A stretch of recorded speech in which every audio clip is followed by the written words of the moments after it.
more love, more joy, everything. It's inspired young people. Inspiration comes from within you. When you clear out the garbage that's in your mind, you then create space for something better, more beautiful to come in. Let's have life and have it more abundantly. I say yes. It's like taking a workshop. I get to be in my pajamas. We have a very active imagination, which is why it's important to learn how to harness it and then point it in the direction you want to go. I listen to your show every day. It's time now for Living Your Inspired Life with Susan Burrell. Susan is no-nonsense, inspirational, motivational, and fun. This is positive talk radio. Practical wisdom for everyday life. It's a gift you give yourself. Now, here's Susan. And welcome to Living Your Inspired Life. You're listening to News Talk 1590 KVTA. And I'm just going to remind everybody, if you've missed anything up until today on Living Your Inspired Life, you can go to livingyourinspiredlife.org and tune in, tune up, and develop your power perspective so that you can live the life you were born to live. And today I'm very grateful to have a woman who's internationally known, and she's written several books, and she was a pioneer in the personal coaching field. So I want to welcome Laura Berman Fortgang. Laura, thanks for joining us. Thanks for having me. Hi. Hi. So I get this book in the mail from your publicist. And the title, I unwrapped it and I went, oh, well, there you go. Because the book is called Now What? Know Who You Are, Get What You Want. And it's a 90 days to a new life direction. But the now what, because personally I have been in the now what recently, Laura, so just to see that and go, know who you are. Well, I kind of know that. Get what you want. So now this book was out. This is a revised edition, yes? It is. This is the 10th anniversary edition. It has not been revised since 2005 when the paperback came out. So we're celebrating 10 years. Kudos. I'm doing props here in the studio for you. I know you can see that, right? I feel it. Yeah. So the one of the things in this book, which I really enjoyed perusing, is the question of what am I meant to do with your life? So you kind of start this whole thing about how we used to be programmed to do things because we were supposed to or because of providing for the family. But now we've moved into this whole thing of really I want to have my work be my life meaning, not the other way around. Like I go to work and then I go home and have life meaning. Yeah, I mean, I think people just spend more and more time at their job, so they don't want the job to be everything. And also, I've seen it just change over the generations. Like my grandfather came over on a boat, and having work was like that was the pinnacle. It's like great, I can feed and raise a family. My dad was first generation American, first to go to college in his family, so his was the 32-year plan with one company. That's a good life. Right. And now people just want different things. They don't want work to define everything about them. Right. I have a quote from your book that is specific about that because it caught my attention.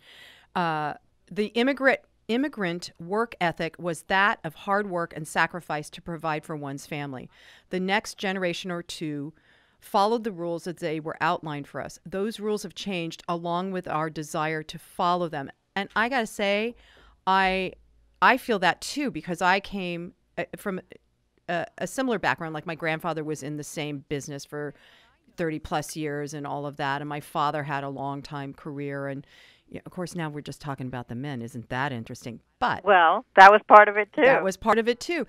And what I noticed is, I was trained up to, get the college education, get a career, stay in that career. And, I don't know, 4, 5, 10 years out from college, I went, oh my God, I'm not doing anything that I want to do. I'm not happy.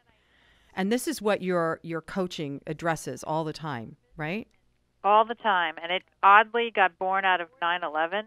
Oh, talk about that. Yeah, before that I kind of coached across the board, like if you wanted to get ahead in your job or you wanted to start a business. And then immediately after 9/11, 4 days after, I remember it, my phone just started ringing off the hook with people that were saying, life is too short, anything can happen, I've got to take my back burner dreams, put it on the front burner, I've been miserable too long, my life could end tomorrow, this isn't worth it. I mean, just this acceleration and sense of urgency about living the life people feel they're more meant to live than the one that they, follow the rules into. Right.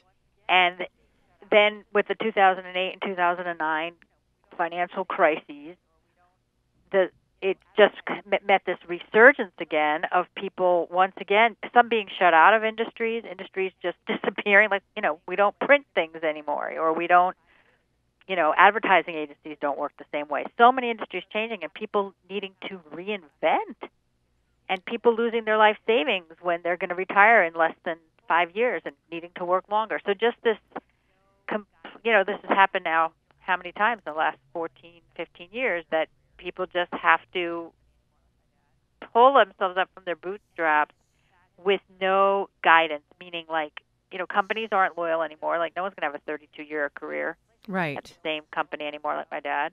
And that has in turn made people more aware of their own trajectory. Like, I'm not staying in one place. I got to just build and go. And there's kind of this back and forth between whether you're being corporately employed or you're employed for yourself. We're constantly reinventing. And that was not the case a generation ago. Yeah, and just a generation ago, it was not the case. I mean, it happened. This trajectory has happened so rapidly that nobody knows what they're doing. Yeah. So without the rules, that used to work, like, go to the right school, wear the right thing, do your resume the right way, and you'll be taken care of. And it's just not that at all. We all have to have more of an entrepreneurial spirit, but also I think it's more listening to our own spirit. I call it the life blueprint, that, we're all kind of born with this imprint that shows us what our strengths are and where we might make the biggest impact, but we're still in the old school of training of, you better pick a major and you better make something out of it that you can make a living out of, and you got to do the resume. And now I have a 17-year-old, choosing colleges this year, and it's like, wow, it is so unfair what we do to kids. Oh, God, yes. Like, you have to decide now. You barely know yourself, and you have to decide now. And the other part that irks me is we tell kids that they can be anything I want, have dreams, and then the minute they have to go to school, it's like, well, how are you going to make a living at that? Exactly. It's like a double standard or a misdirect. It's like a nice little message when they're young, but then reality hits. And I'm working so many times with the mid-career people, whether that started at 35 or 50, it doesn't matter. Mid-career people who go, wait a minute, I don't like any of this, and I've done everything right, quote unquote. And I'm actually taking them back, not to their resume, but to their life story, and seeing, where did you get off from your blueprint? Where did you start making decisions based in fear, basically, And how do we get some of that back? And it's not that you're going to go and become a ballet dancer at 50 years old, but it's something, what is it about ballet? Is it the grace? Is it the beauty? Is it the movement? Is it inspiring people? And those are the pieces that need to move forward for people to feel career satisfaction. Well, and I love that because I opened up to that chapter, the past holds clues to the future, and talking about all of this, uncovering what it is that you were attracted to in your past, and that makes so much sense to me, because I think I can only talk from my life, but I'm an ex-actress, and I was called to be, I wanted to be involved in being on a stage, but I also, you're going to laugh, Laura, I really like the costumes. So I liked that you got, if you played a part, you got to wear this costume that depicted the part, that kind of a thing.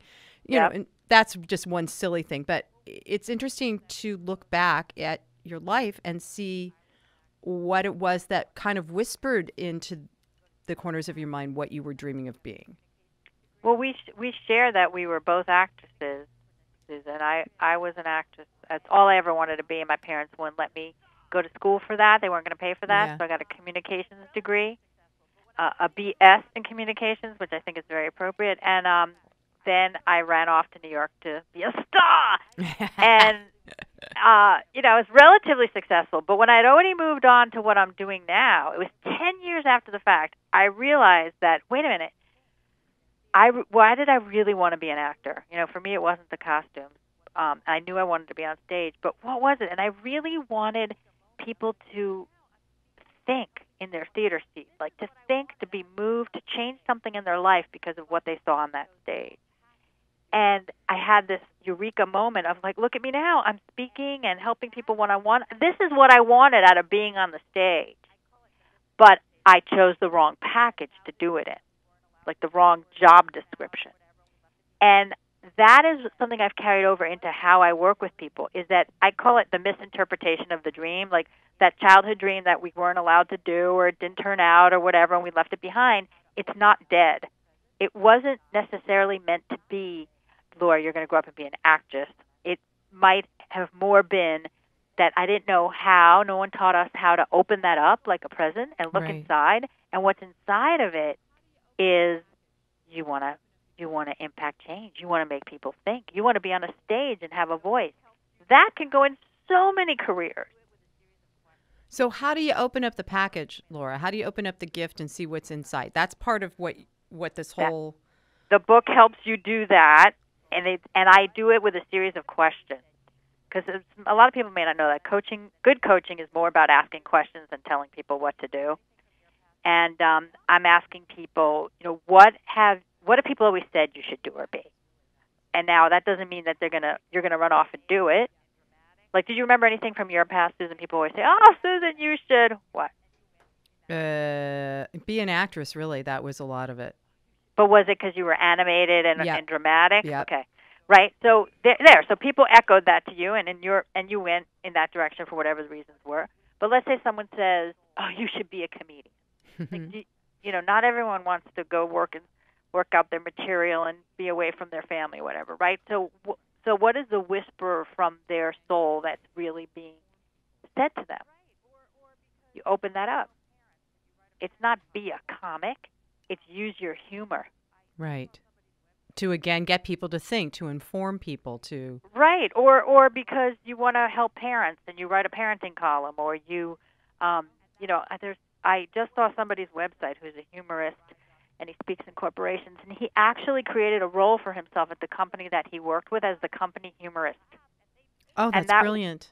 And that wasn't his original job description. He had some dry job description like IT or something. And he started using his job to make people laugh, and they paid him for it.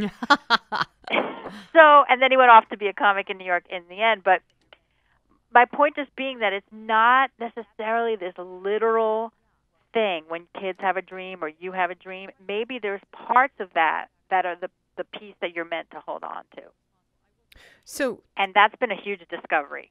Yeah, working with people. And I like the idea of the asking of questions, because then it turns it back onto the individual to become self-responsible. I work with people as clients, and oftentimes they come to me and they want me to fix them. Tell me what I have to do. I'm like, I can't tell you that. Right. That's for you to comprehend, because it's what's coming from within you that wants to be expressed, not what I think you should do. Right. So let's talk a little bit about, because there's a title in that particular chapter that says what you are good at isn't always it, and that caught me again. I was like, yep, we can be good at so many things, but it's not the thing that's calling us, our soul, if you will, to be expressed. Yeah.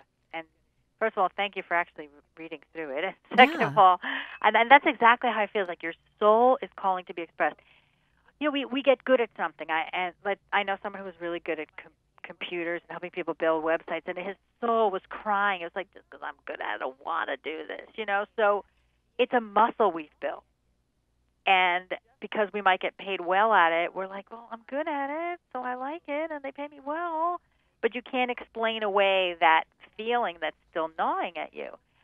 So just being good at something is not a sign that it's supposed to be it forever. Maybe it's a means to an end. I mean, I'm dealing with this with my own 17-year-old son, who has been nothing but a musician since fourth grade. Nothing turned him on about anything else in life except music. And here we are, senior year, everything's lined up with a good teacher for 2 years to learn for his auditions for college, and everyone's counting on this kid being a music major. And the week before pressing send on the applications, he goes, no, I'm going to do computer science. Oh, wow. And we're like, what? Yeah. And it's like, just because that's his talent, and we all thought that was it because there was also passion behind it, He's like, nope, I see that as something that will get me through, but it's not it for now. I'm not convinced that that's forever. I think he has fears about how he'll make a living. But, you know, we just have to let our kids find their own way. But my point in using that is just like, that's not it. But just because he's really good at it doesn't mean that's it. See, I have the converse. I have a 20-year-old. He's about to be 21 and has done 3 years at a junior college and finally, you know, turned to me and said, Mom, I am just not happy. I don't want to do this. I want to drop out. I'm like, oh my gosh, wait a minute. Wait, there was a plan, you know, and I had to sit down with myself and go, it wasn't his plan. It's my plan. And if I can grant him enough space, create a larger container, he'll find what he kept saying, Mom, I don't know what I want to do. I'm like, that's why you stay in college. Right. To avoid that for as long as possible. Right. And then you might find what you want to do if you stay in college, you know. So now he's gonna, you know, move out into the world. Of course, he moved home, but he's gonna move out into the world, right, and see what it is he wants to do and listen. And the good thing is, I'm deeply grateful that he does listen to himself first. Yay. Yeah, and that's a huge thing for, I think, the current generation, is to begin to listen to ourselves first, even our generation, I guess, huh, Laura? But just to listen within first, and then I can make choices, as opposed to putting on the coat that somebody's handing me that I never even wanted to put on. Right. I mean, that I see that happen to a lot of people. I'm dealing with someone right now in their 40s who, you know, I've always worn the coat everyone else gave me. What's my coat? And we actually use the analogy of a coat, like a cloak. Oh, how funny, like yeah. Technicolor dream coat from Joseph and the Technicolor Dreamcoat. Yeah, and I think the whole parent-child thing is part of why I'm also dealing with adults who are breaking out of something they've done for years, but it was never something they chose. So, you know, here I am being tested. Oh, yeah. With my own kid, and, you know, no one wants their kid to be a musician, quote-unquote, because, you know, God, how are they going to make a living? And here I am going disappointed that my child's not going to be a musician. But, you know, I'm not convinced it's the end of the road, but we have to respect where people are. And I think that a lot of our mid-career people now, you know, if they were pushed in one direction or another just to get through, weren't happy. So, you know, I commend you for letting him do what he's got to do. Yeah, I think it's important.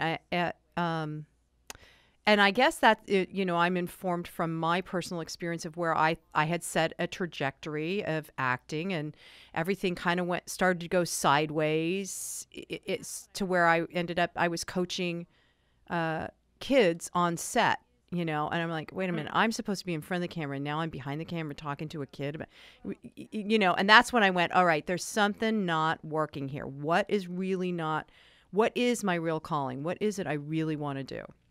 And where did you go from there? Well, into acting for yourself? I began to realize that my personal calling is working with people and inspiring them to be all that they can be. Mm-hmm. And I'm so much happier. I show up at work and I'm like, I love what I get to do. It's awesome. And that's the truth, I think, for anybody. Once you begin to find what your inner love is, or your inner desire, then everything kind of falls together. It's not quite, I mean, it's work, but it's not like you're beating your head up against a wall all the time. Right. Well, therefore, the know who you are, get you want what you want thing is like, once you really get, you know who you are, the getting of what you want is not as hard. You know, it's not like there's a golden road paved for you when the red carpet rolled out. But when you're clear, the steps to take are clear. But another point that I wanted to make while you were talking, because you were echoing it, was something in the book that I insist upon, is that career satisfaction doesn't come from what you get to do. It doesn't come from what you do, like the job description. It comes from who your job allows you to be. I love that, Laura. I so love that. When I read that, I was like, yes. Right. Who does it allow you to be? And it's that person that you're allowed to be through it that's your soul's expression, and that brings the satisfaction. So you could even be, you know, we often use the maintenance garbage guy as like, you know, oh, no one wants to be that. But if that allows that person the freedom to be outside, to fool around, to entertain people, whatever, to clean up and feel good about it, they enjoy who they get to be doing it. That's a satisfying job. And that's So- that's just a slight shift in perception of how to show up at a job. I mean, it seems very minute, but yet it's huge because it just opens this doorway for happiness. It does. I mean, one of my pet peeves is when I'm out in the world and a register person, whether it be at the supermarket, CVS, or Macy's, wherever, who can't stand what they do, and it Right. just reeks Yeah, out, because I can't tell you how many people have also, through just being kind and being customer focused, have then been plucked to great opportunities. You know, just because you're working behind a cash register now doesn't mean you'll stay there. And attitude has so much to do with it. So much. You know, it's like, gosh, I love the way you think. You know, do you need a job? Because I have an opening at my law firm. I'd rather have someone like you answer my phone. You know, so I've seen that happen, but it doesn't happen when you're sitting there bitter and unhappy that you're not doing something you love. Right. Laura, I want to read something else from your book, Now What? Okay, in it you said, true greatness is not tethered only to a deed or career, but encompasses a general ability to communicate with the world from a place of contentment and peace. That is as great a purpose as any. And I got to say, yeah, and that's just what you were describing. When we can find that place of knowing who we are and allowing ourselves to be it, then everything is just contentment and joy. To a large, at least in my experience and what I've witnessed. And it's truly a spiritual milestone too. You know, like I went through a very deep, dark depression in my 20s for 3 years. It was like 1.5 years down the tubes and 1.5 years back. And when I came out of that is when I found this career. That's a whole other story. But I came out of it with this understanding that if I only knew how to be happy, how to love, and how to have peace, like it really wouldn't matter what the circumstances of my life were. You know, Right. Happiness, peace, and love. If I knew how to have happiness, peace, and love, then it wouldn't matter if I had the boyfriend. It wouldn't matter if I had the certain career, whatever. Everything would be, inside would be fine. And that's what I committed to, and sort of have this magical ride the rest, for the next several years as I found coaching and as I moved into a certain level of success with it, and I got married and I had kids, and it was all coming from that, just that place of like happiness, peace, and love. Ask for those. Now, and go ahead. Well, I was going to say, in my experience, I can totally vibe up with that. I agree with that. And a lot of people, I was just working with a client before I came on the show who is having financial difficulties. And she's texting me going, okay, I'm so angry now. How can I get back to bliss? I'm like, oh, whoa. See, there's that, when you say happiness, peace, and joy or whatever, a lot of people think that you just go to the top of the elevator. You go right to the top floor of happiness, peace, and bliss. But that's not what happens. You have to work through your muck. Like you said, it was 1.5 years down, 1.5 years up. We all have to work through our emotional muck, unfortunately or fortunately, to get to that place where you come out of it going, oh, now I get it. I'm happy now. I get it. I get why I was so unhappy. And now Right. I get why I'm happy. And it's not to say that tomorrow you're not going to bump up against something that isn't going to make you unhappy again. But at least you have the awareness, the conscious awareness of the difference between the two, instead of just slogging through the muck going, I'm so unhappy, like Eeyore, I'm so miserable. It's true, and yet it's almost like, when it's hard to explain to someone who hasn't been through the muck yet, just the way, people who don't have children, whether by choice or not, Mm-hmm. like we never truly understand what it means to be a parent unless you've been in those shoes. And it's kind of the same thing of like getting to that place of where happy isn't contingent on a certain possession or circumstance. It's hard to explain that if you haven't been through the muck. Yeah. Well, When you come out on the other side and go, oh, okay, phew. right. Now, and it seems to me that there's quite a few people now. I don't know if it's just that everything has sped up in the world and there's such an interconnection technologically, and I would also say spiritually. But it seems like there's a lot of people that are going through the muck and they're trying to find their way through it and using whatever old modalities like that are grandfathers used. It just doesn't, it won't float your boat. It won't get you to the other side. It's so true. That's so accurate. I mean, I do think there's been an incredible acceleration. Again, I pin it onto the 9/11 time, and that there's been an acceleration of the soul to want to be expressed, and the old ways don't work. Even the old way to do a resume doesn't work. You know, all the old rules that were how to get ahead in America, they're just not the same. Obviously, you can find people who still find them that work, and there's still the old boys network and all the things you want to point to. But at the same time, where there's disruption happening and where things are evolving in ways that we do like, it's all because of listening to our own rhythms, having your ear to the ground as to what people need, and not trying to go by any rules.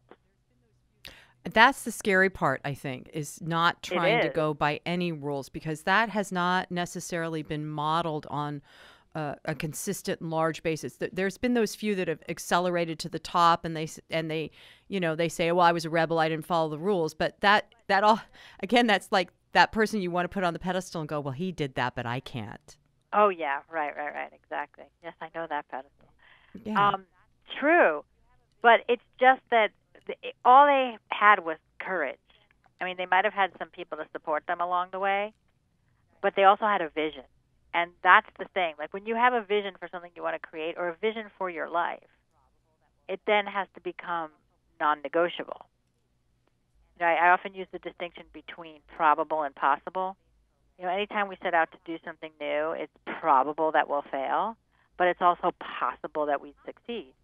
And I compare it to going to the moon. You know, when they first wanted to have a space program, it wasn't probable that they'd succeed the first time they sent a rocket up. But someone had to believe it was possible, or else they won't even try. Right. And so it's always trying to get people to, you know, not invest in the probability and the statistics as to whether this is going to work out, but rather just the naked possibility that you'll be the one to make it happen. Wow, that's powerful. I mean, I have a great story from my life, which happened to do with my books, as a matter of fact. When my first book, I was discovered. It was a bidding war. It was 3 publishers going nuts over me, and I was able to walk into the William Morris agency and be like, I have 3 publishers who want me to do a book. Who wants to do my deal? You know, like, right? So one of the biggest literary agencies in the world. So I got my first book deal, and it was all big hurrah, but then I was too small for William Morris. No one knew what to do with me, and I wanted an agent who would pay attention to me. So I told them I was leaving, and they were like, you'll never write another book in this town, little girl, and, you know, that whole thing. And I heard myself, you know, complaining to my other friends, like, oh, it's going to take so long, and it's going to take months, and, you know, these things don't happen fast. And one of my coach friends caught me in my own game and was like, wait a minute, what if it could happen fast? What if there were no rules about this? I was like, I hate you. But you're right. And so I went to my bookshelf to all the best-selling authors that I admire, and I took out the books, and I looked at who they thanked in their acknowledgments, right? Everyone thanks their agent. Right. And I wrote to those agents. FedEx, like, spent $42 a pack to get it to them. 24 hours later, one calls me back and goes, gosh, this is really great. I just don't have room for any new clients. But here's someone who's starting a new agency. Talk to her. Turns out she lives one town over from me. Her house number was 23, which is my lucky number. And within 72 hours, I had an agent. Wow, I got chills, Laura. That's amazing. So the point of the story is believe in the possibility and not the probability of what you're up to. I love it. I'm talking to Laura Berman Fortgang, and we're talking about her book, Now What? Know Who You Are and Get What You Want. You're listening to Living Your Inspired Life. We're going to take a short break and be right back. Hi, this is Susan Burrell from Living Your Inspired Life. I always find it easier and more fun to expand my life by being connected to open-hearted, like-minded people committed to being on the same path I am. If you feel the same way, I suggest you visit a Center for Spiritual Living. There are wonderful communities in Ventura, Ojai, Santa Barbara, Oxnard, Pleasant Valley, Camarillo, and Westlake Village. You'll find terrific people, great information, and more tools to help you live the life you were born to live. So go to csl.org to find a center near you. That's csl.org for a center near you. Welcome back to Living Your Inspired Life. I'm Susan Burrell. And again, if you've missed anything, go to livingyourinspiredlife.org and get caught up. And we're going to be launching a crowdsourcing campaign in a couple of, I guess in a month or more. So I want everybody to start looking at the website because we're going to have information about how to participate and support Living Your Inspired Life and keep us on the air and keep us growing and expanding. So I'm having a wonderful conversation with author Laura Berman Fortgang, and the book is Now What? Know Who You Are and Get What You Want. And Laura, when we talked on break, we talked about, let's come back and talk about life purpose. So let's jump into that. Life purpose. What does that mean to you? I mean, to me, it feels very grandiose sometimes. What is your life purpose, you know? But it can be pretty simple, right? Yes. I think that your life purpose is right under your nose. It's just so obvious we don't see it. Well, because most people think they need to have like a Mother Teresa level of purpose. Yeah, they do. So like, you know, and if God doesn't have a plan for, you know, whoever doesn't have a plan for me, you know, what am I meant to do with my life? What should I do? And it's got to be big or meaningful. And, you know, Mother Teresa herself has a famous quote, which I apparently don't have right, but it's something like this, that she says, we don't do great things. We do small things with great love. Yeah. So do we really think that Mother Teresa had this grand plan for how she was going to be canonized for sainthood? No. She just went out in her little outfit with the stripe on her head, and, you know, she lived from her heart, and there was someone dying on the street, and that was not okay with her.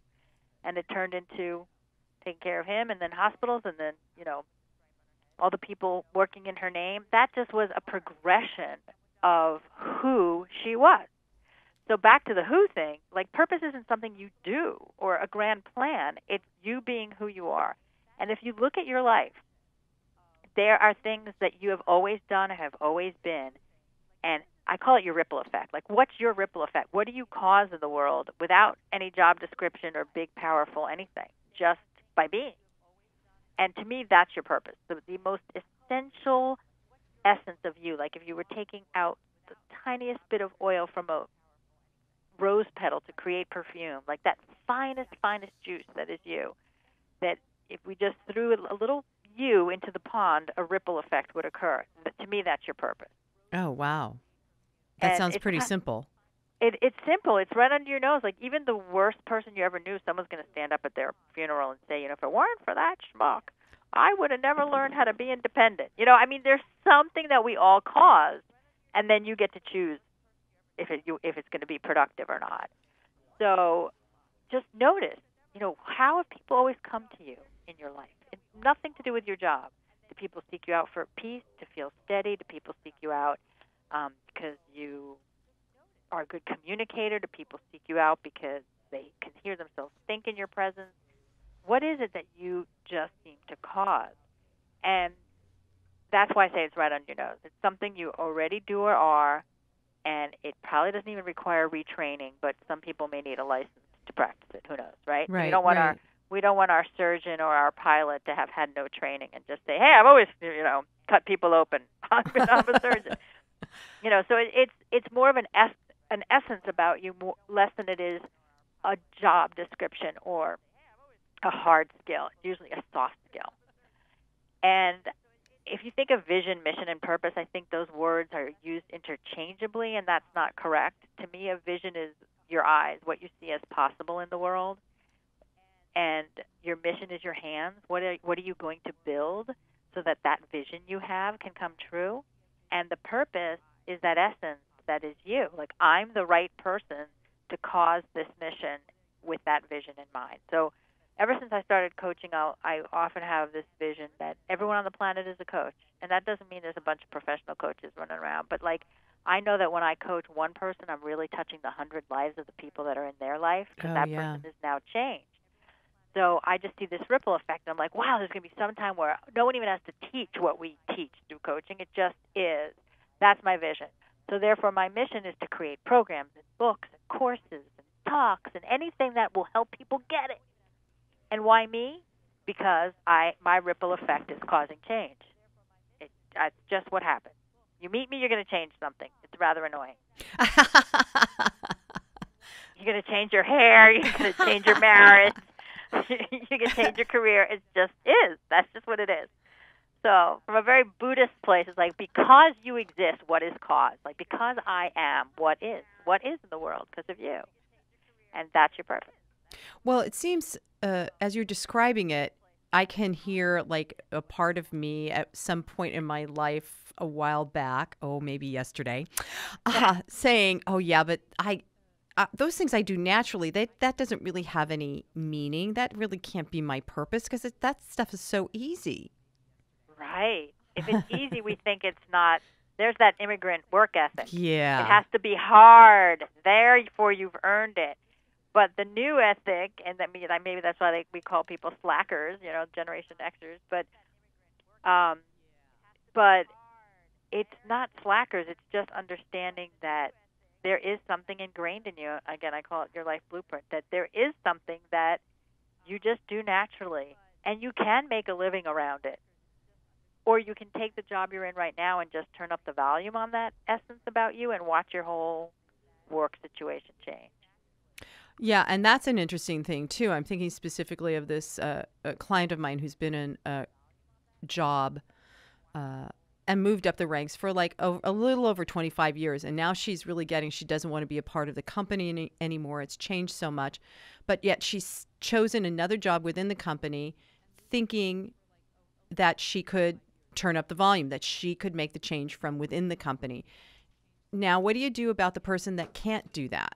Because what she's finding is that she's gone so far down the line with that particular company and all the different jobs she's held it there that really she just wants out of the company and to do something different. Right. Well, then you have to take this thing that you've turned the volume up on and figure out what other boxes it can fit in. What other jobs, industries, careers can it go in? Okay. And sometimes it takes care of itself. Like in this case, she's run out of places to be in the same company. Right. You got to go. Or, if there's a downsizing coming down the pike, have her be the first one to sign up for a package. Yeah, she kind of missed that boat, unfortunately. I know. It's my favorite boat. I love that boat. Like, you want to leave anyway. Make them pay you to leave. I know. And now she's like, oh, boy. And I'm like, just keeping my mouth shut. Because I guess whatever reason why she's still there, there's something else that has to be uncovered, I guess. I have no clue. I'm just watching it. It's fascinating. That's one of those scenarios where, the job might disappear on its own and be like, oh, why did this happen to me? Oh, because, you didn't act on it. So, but I think it also goes. I think it also goes.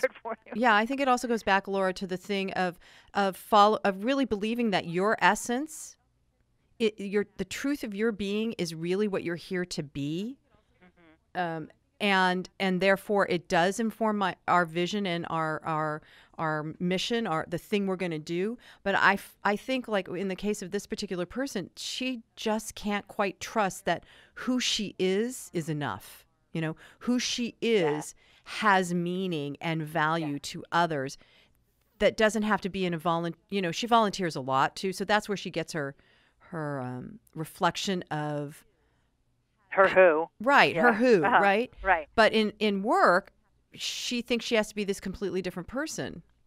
And I would imagine there's lots of people like that out there. I think a lot of people fall into what you said about not thinking that being themselves is enough. Like, how can that be enough to sustain me, make a living, have a lifestyle from? And the truth is, it's everything. It's not just enough. It's everything. That's where career satisfaction comes from.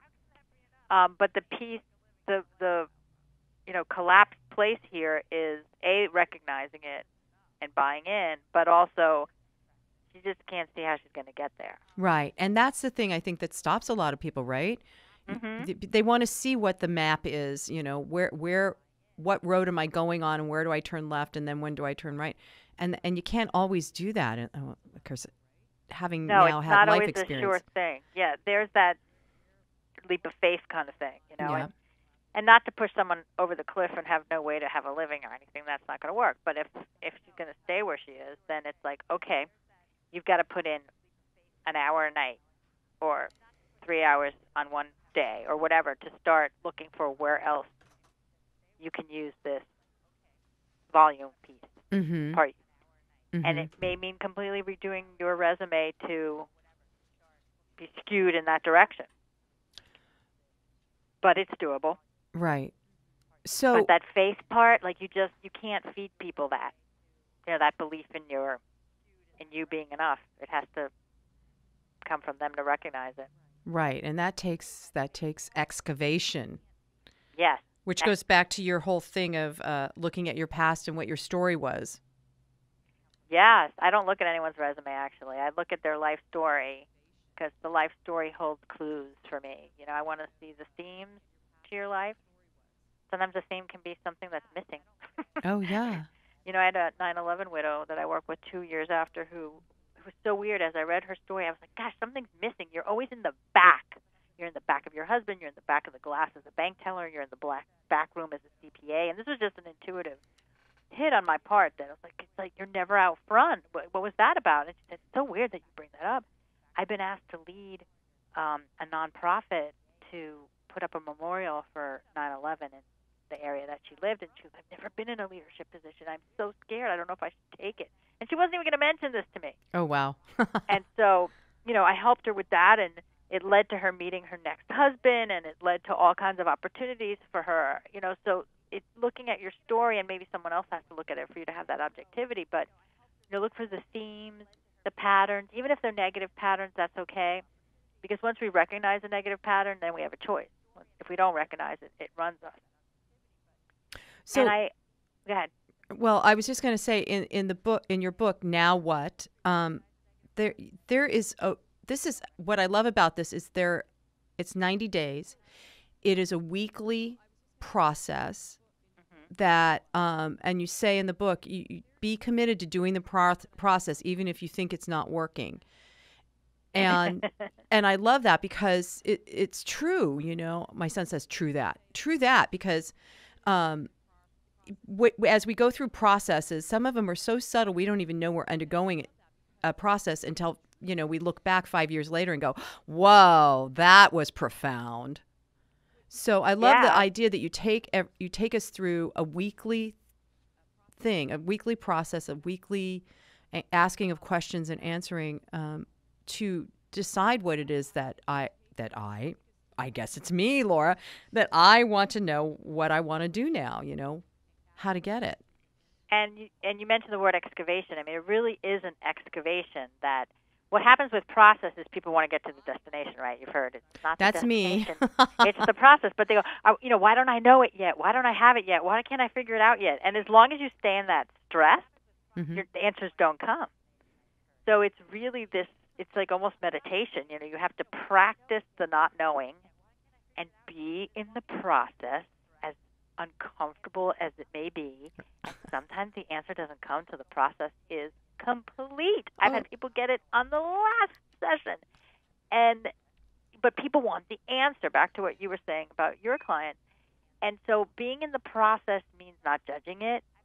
And when you do an exercise like, well, that didn't really work for me, you're ready to throw the whole book away. But on the next 5 pages, the answer to the one you didn't get may show up for you, right? So that's the beauty of process, is you may give up too soon, and you won't know until you go all the way to the end.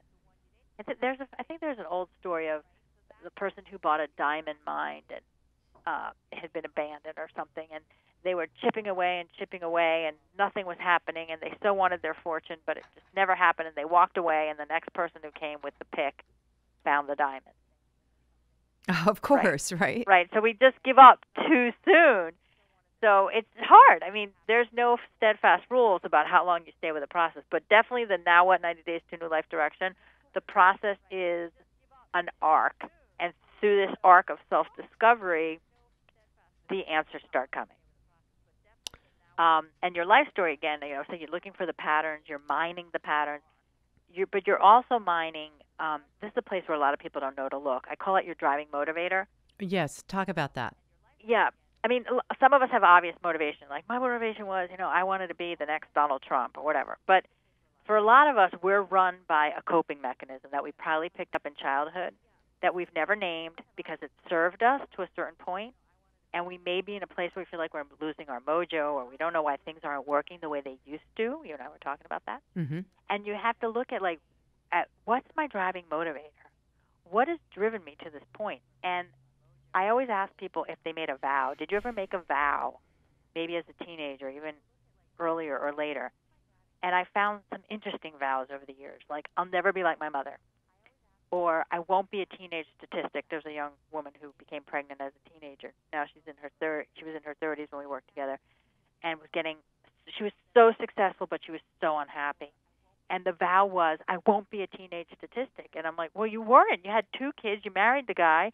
You've been highly successful. You went to college. Now you're 35, and you're still walking around saying, I won't be a teenage statistic. You're not a teenager. And this, like, opened up a whole world of relief, Mm-hmm. of new choices, I don't have to prove anything anymore. So a lot of us operate, and we don't even know it. It's like operating on a computer operating system that's like clashing with your being. But we've had it so long, we don't even realize it's a choice. So a lot of people are stuck to figure out what's next in their life because they're still on the old motivator. Yep. Totally get that. Right? And the excavating of it, bringing it up into the light, then you can go, okay, and then you become a choice again, right? Okay, I can either continue to operate this way, or I can make a different choice. Right, but it's so insidious that until it's pointed out, you don't even know it's going on. And then once you do recognize it, you do have a choice. It's like, well, you're going to keep proving you're not going to be a teenage statistic, or will you pick another motivation now? And it's so freeing for people, and it makes so much sense as to why they chose many of their careers or their career steps was the vow. Right. Now, I vow I would never have kids and never get married. Oh boy. So you can make up how I grew up. You can make that up yourself, but never going to do that.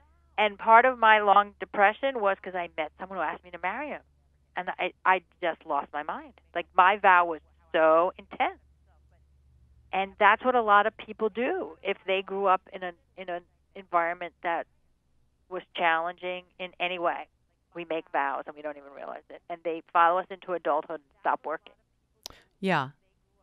And part of all this without being a shrink. Should I be arrested? No, I love it, Laura. Because part of it too is we forget that, especially when we're hitting our midlife stride. We forget that me, like hitting midlife stride. I'm thinking, I'm an adult. I'm all that. Look at me. And yet you get tripped up on these things that are from our past that we didn't even know. Like you said, it's insidious. And it takes time to sit for a bit with who I am now and remember that I can continue to choose a life that I want, continue to choose who I want to be from who I am, and not from whatever the things are that keep tripping me up. Right. From old story or old expectation or a vow. So you talk about life blueprint. So that feels like that's to me. It feels to me if it's a blueprint, then it's unchangeable. So let's talk about that for a minute. Okay. To me, it's not that the blueprint is unchangeable. It's just that maybe the word blueprint isn't the right word. It's imprint. Imprint, okay. Like there's an imprint on your soul, on your being, and yet we're not given that manual, right? So we're trying to get back to it in our mature consciousness of, okay, what were the things that were organically there? Right? So the imprint is like your DNA. I've organically been funny, or I've organically wanted to be on the stage, or I've organically been, like, I was working with someone yesterday who, like, ever since they were really little, they didn't grow up in a very warm household, but they were the most compassionate little kids. Like, they were always giving out Kleenex to anyone who was crying, or, always comforting others, and, now struggling with, am I really cut out to be a counselor? What are you talking about? It's in your DNA. So to me, maybe the better word would have been imprint, your life imprint. But it's like having it rise up from the sand and seeing here are the things that have always been there. And those are the things to respect versus how we've created it, very man-made, of like, you get this education and you do this and you fit into that box and you meet that person and you make your resume look this way and that will go on for your 32 years of career. That's gone. So I offer the alternative of, excavating your more authentic self and then matching that to the real world we live in. I love it because I think it's timely too. It feels timely with so many people just in the general everyday coming and going. I run into so many people, like you talked earlier about the person behind the counter, who's just miserable at their job. I see that so often. And I think it's just people feeling disconnected with the truth of who they are, with what really is their essence, like you said earlier, the essence of themselves. Yeah, just, they're more mired in what they can't stand, and that, leads to stress and bitterness, and we act out from that, and that creates its own set of bad circumstances, and it just feeds on itself. But I'll challenge anyone who gives me a list of everything they hate to say, okay, so if you hate your boss, what do you want? I want a boss that respects me, gives me responsibility. Oh, see, you do know what you want. You want a boss that gives you respect and responsibility. Now walk around looking for that.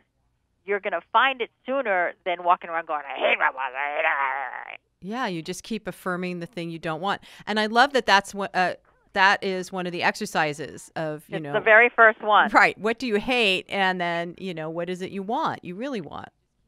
Right. So we don't think we know what we want at all because we're so mired in the that if you actually list all the yucky things and then you'll notice that there's something you want on the other side of each of those yucky things and live in the energy of that other list, you've just broken the stress. You've just broken the disgust, and you're into the, all right, I don't have it, but I want a boss that respects me. I want better hours. I want to do a job that feeds my soul. I want to have nice people I work with. Okay, look, you now have a set of criteria. And that speaks to what you were talking about earlier. Okay, then that could be possible. Right. So now we're into possibility instead of nothing's ever going to work for me. Right. And, I'm not trying to paint a pie-in-the-sky image. I mean, it all requires work and, getting on the phone and on the Internet and talking to people. But I find that when you make that first step of admitting you're going to take responsibility for this, you're not a victim of any of it, it's like the doors start opening. And if a door closes, it's because it wasn't meant to be. It wasn't the right door. Go in another one. I just find a lot of luck and synchronicity happening for people who take the bull by the horns and go like, okay, stop blaming myself that I'm not marketing myself right or, I'm not doing a good resume. It's not about that. Like when I have people go, oh, Laura, I want to hire you because I've applied to so many jobs in my industry and I'm not even getting an interview and I want you to help me get an interview. And I'm like, I'm not the right person because your problem isn't that you're not getting an interview. The problem is that's a sign that you're meant to do something else. Yeah. I always tell people that I don't really believe in career crises. I believe every career crisis is a spiritual crisis. You've gotten off track from who you are, and you just have to realign with that, and then the jobs will appear, but they may be in a different form than you expected. Right. So, Laura, the book is called Now What? Know Who You Are, Get What You Want, 90 Days to a New Life Direction. We've just got another minute or two. One of the things that I found fascinating is you've got that scanner thing. What's it called? A QR? A QR code. You've got that all through the book. I'm like, what is that? How do I do that? And you explain it at the beginning. I'm like, oh, good. Now I can utilize that. Because I've seen a couple books with those things inside. And I'm like, well, so what do I do with that? I don't know. Right. Well, when I got a chance to 10 years later redo the book, I was like, it has to have a 21st century whistle, and so bells and whistles. And the QR code you get a reader on your app. They're free. On your phone, right? On your phone. You have to swipe the phone over the QR code. It kind of takes a picture of it, and it'll open up on your phone to a document. And then, it could add a step there if you wanted to take that URL and then put it on your computer and download the document. But all the things on QR codes are not things in the book. So there are additional materials to help you that I would give my clients if they were working with me. Uh-huh. And so, I just came up with this fun way to have them accessible to people. So the book really should work on its own. It was designed to work without me, but I do have a lot of coaches who have trained with me to use this material, and they're out there too, because if you can treat yourself to that, that's the better way to go. So I want to mention Laura's website. It's called nowwhatcoaching.com, and you can get the book and find out more about Laura Berman Fortgang. And Laura, I just am so deeply grateful that you were able to join me today. And I want to say thank you so much for the good work you've been doing out in the world. I know that it has been transformative. Thank you so much. Thank you. Thanks for having me. You're welcome. I'm going to say, and so it is, namaste.